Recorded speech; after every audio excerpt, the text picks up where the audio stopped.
আপনি কি কখনো ভেবেছেন জীবনের সবচেয়ে গভীর শিক্ষা কোনো বড় বক্তৃতা বা জটিল দর্শন ছাড়াও পাওয়া যায়?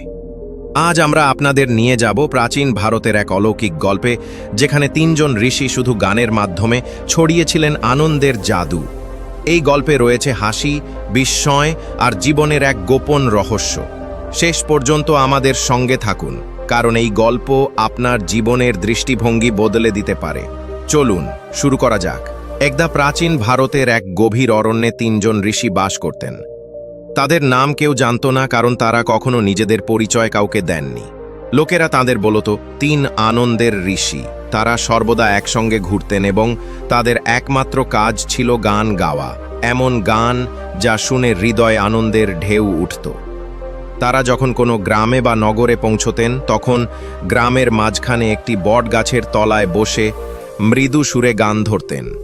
তাদের কণ্ঠে এমন জাদু ছিল যে গ্রামের মানুষ, কৃষক, কুমোর, তাঁতি, এমনকি ব্যস্ত বণিকরাও নিজেদের কাজ ফেলে তাদের গান শুনতে চলে আসত।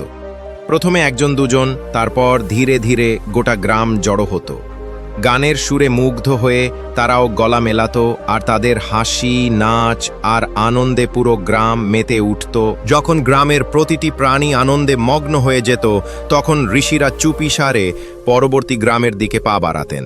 তাঁদের গানই ছিল তাঁদের প্রার্থনা, তাঁদের শিক্ষা। তারা কখনো কথা বলতেন না, শুধু গানের মাধ্যমে আনন্দ ছড়াতেন।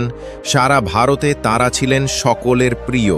লোকেরা বলতো এমন শিক্ষক আগে কখনো দেখেনি। তাদের গান যেন বলতো জীবন একটি উৎসব, যা আনন্দে উদযাপন করতে হয়। তারা যেন জীবনের কোনো গোপন রহস্য উদ্ঘাটন করেছিলেন, যা শুধু গানের সুরেই প্রকাশ পেত। বছরের পর বছর তারা ভ্রমণ করতেন, গান গেয়ে মানুষের মনে আলো জ্বালাতেন।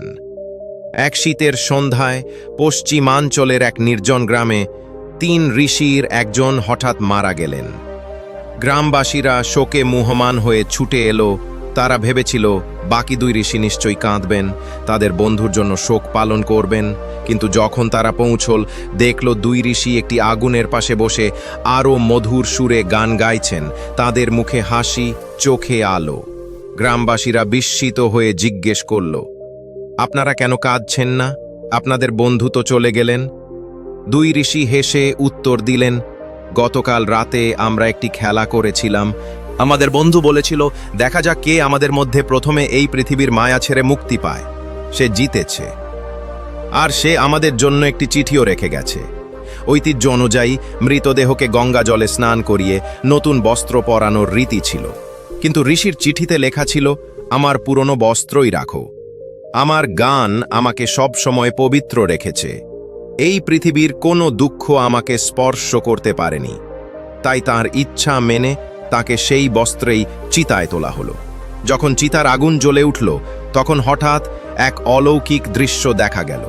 আগুনের মধ্যে থেকে রঙিন ফুলের পাপড়ি আর সুগন্ধ ছড়িয়ে পড়ল, যেন আকাশে তারারা নাচছে। গ্রামবাসীরা প্রথমে হতবাক হলো, তারপর তারাও ঋষিদের সঙ্গে গান ধরল। পুরো গ্রাম আবার আনন্দে ভরে উঠল। জীবন একটি গান, একটি উৎসব। যখন দুঃখ এসে দাঁড়াবে তোমার দরজায়, একটি সুর ধরো, হৃদয় থেকে গান গাও, কারণ তোমার আনন্দই তোমাকে জীবনের সত্যিকারের অর্থ বোঝায়। এই গল্প আমাদের জীবনের কিছু গভীর শিক্ষা দেয়, যা আমরা আমাদের দৈনন্দিন জীবনে প্রয়োগ করতে পারি। এক জীবন একটি উৎসব। ঋষি আমাদের শেখান যে জীবনকে দুঃখ বা ভয় দিয়ে নয়, আনন্দ ও গান দিয়ে উদযাপন করা উচিত। যে কোনো পরিস্থিতিতে ইতিবাচকতা খুঁজে বের করা জীবনকে আরও সুন্দর করে। 2. সরলতার শক্তি। ঋষিরা কোনো জটিল শিক্ষা বা বক্তৃতা দেননি, শুধু গান গেয়েছেন। এটি আমাদের বোঝায় যে সরল কাজের মাধ্যমেও গভীর প্রভাব ফেলা সম্ভব। 3.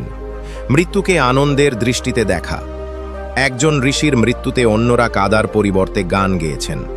এটি আমাদের শেখায় যে মৃত্যু জীবনের একটি স্বাভাবিক অংশ, এবং এটিকে ভয়ের পরিবর্তে উৎসবের মতো গ্রহণ করা যায়।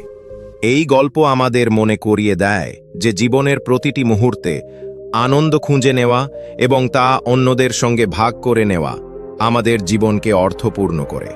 তাই যখনই দুঃখ আসবে, একটি গান ধরুন আর জীবনকে আনন্দে ভরিয়ে তুলুন। ভিডিওটি ভালো লাগলে একটি লাইক আর চ্যানেলটি সাবস্ক্রাইব করে পাশে থাকবেন। দেখা হবে পরের কোনো নতুন মোটিভেশন ভিডিওতে। ততক্ষণ নিজের খেয়াল রাখবেন।